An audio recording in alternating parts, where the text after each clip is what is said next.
Hey everyone, welcome back to The Explainer. So, if you've been following along, you know we've already taken a deep dive into the admissions data for 11 top universities. We're talking NTU, NCCU, NYCU, NCKU, NTHU, NCU, NTNU, NTPU, TMU, NCHU, and CCU. It's been quite the journey, right? Well, today we are zeroing in entirely on National Sun Yat-sen University, or NSUSU, right down there in Kaohsiung. We're going to stack NSUSU up against those 11 heavyweights to uncover the real story hiding behind their admissions data. It is going to be super interesting. Before we jump into the numbers, let's just do a super quick recap of our popularity metric. How are we actually calculating this? Basically, we take the fill rate, meaning the percentage of eligible students who actually put a specific department on their preference list, and multiply that by the inverse of the admission order. Then we just take the square root to get a geometric mean. This basically balances how tough a program is to get into with how much students actually want to go there. Bottom line, the bigger the number, the hotter the department. All right, here's our game plan for today. First, we'll look at the overall trends and a pretty massive impact we noticed. Then, we'll break it down by colleges, EECS and engineering, management and science, arts and social sciences, and finally, marine, biomed, and the specialty programs. To wrap it all up, we'll figure out exactly where NSUSU stands in the big picture. Okay, let's dive right into Section 1, Overall Trends and the EMI Impact. So to really understand NSUSU's current vibe, we have to look at the big picture, because there's a wild plot twist here. Check out this timeline of average admission orders.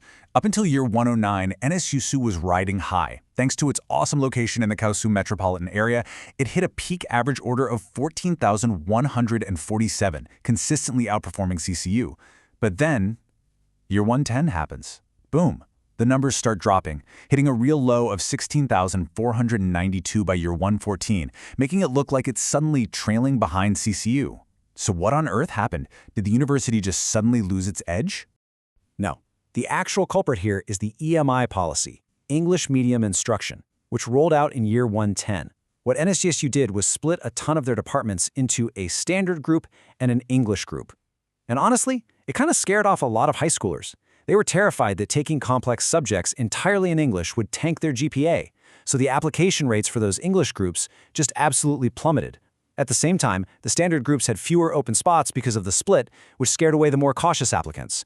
This fragmentation totally dragged down the university's overall average. It's literally a data illusion.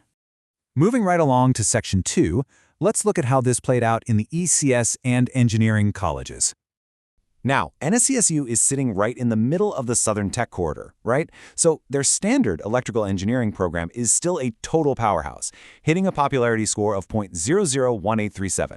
That easily beats out CCU's EE, and it's nipping at the heels of NCU and NCU. But look at the English EE group right next to it. It drops down to 0.001240. It instantly becomes dead weight on their average. And the computer science department shows the exact same fragmented pattern.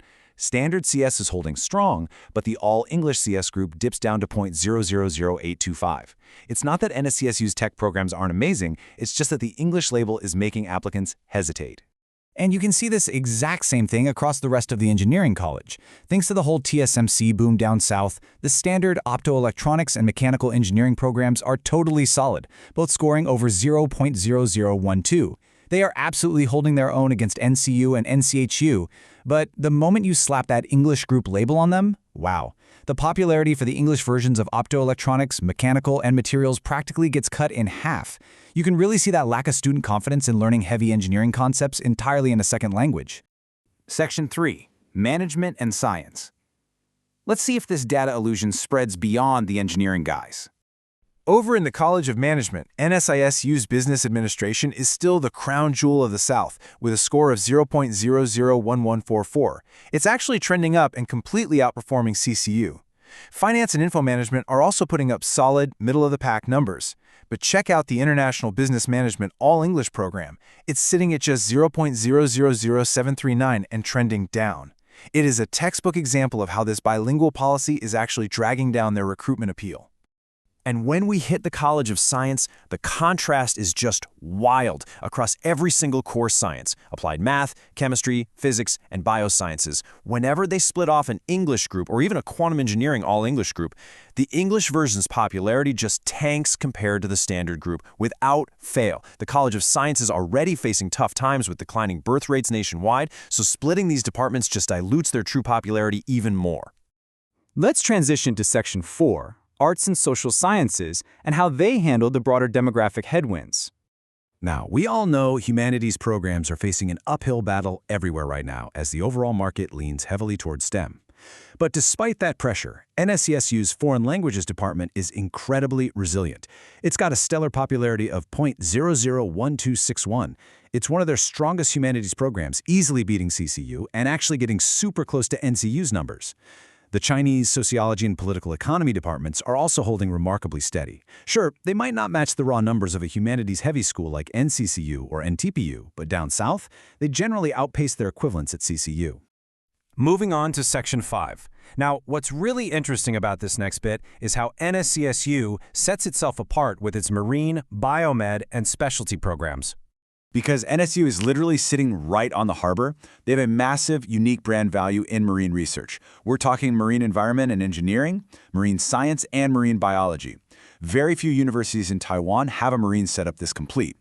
But because these are super specialized fields with a pretty narrow job market, they naturally attract a smaller, more specific pool of applicants.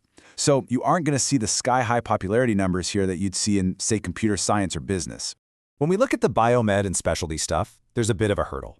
Since NSYU doesn't have a massive traditional medical school to anchor these programs, fields like nursing and biomedicine struggle a bit to compete with dedicated medical universities like TMU.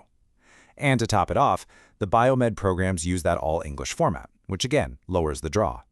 Then you have these super niche, specialized programs, like the Interdisciplinary Humanities and Tech program, or Theater Arts, which actually recruits males and females separately. They are fantastic for campus diversity, but because they cater to such a specific niche, their numbers are naturally going to sit toward the back of the pack.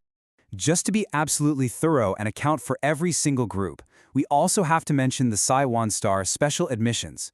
This covers every discipline: engineering, marine, arts, science, management, social sciences, med, and cross-disciplinary. These tracks are designed to bridge the urban-rural divide and find students with highly specific talents. Because the quotas are tiny and the restrictions are super strict, their popularity scores all hover around the 0.0001 mark. This is another layer that makes NSYSU's overall data look incredibly spread out and fragmented. Which brings us to our final section, NSU's true positioning and future outlook. What does all this fragmented data actually mean? When we look at these numbers broken up by the all-English policy and department splits, how do we evaluate this school? The conclusion is honestly super clear. CCU only looked like it was catching up on paper. It's not because NSYSU lost its metropolitan advantage, and it definitely didn't lose its harbor or industrial resources. It's simply because NSYSU was incredibly aggressive about adopting the bilingual policy, and they are taking the hit for it right now in their average data. This is 100% an administrative illusion, not a shift in academic prestige. In fact, I want to leave you with this absolute key takeaway. The data screams this fact. NSYSU is an administrative system loss type university, not a strength loss type university. Its fundamental academic strength hasn't gone anywhere. It's still firmly in the upper echelon of national universities, trailing just behind giants like NCKU and NTHU, and solidly going toe-to-toe with or even leading the NCU, NCHU, and CCU tier.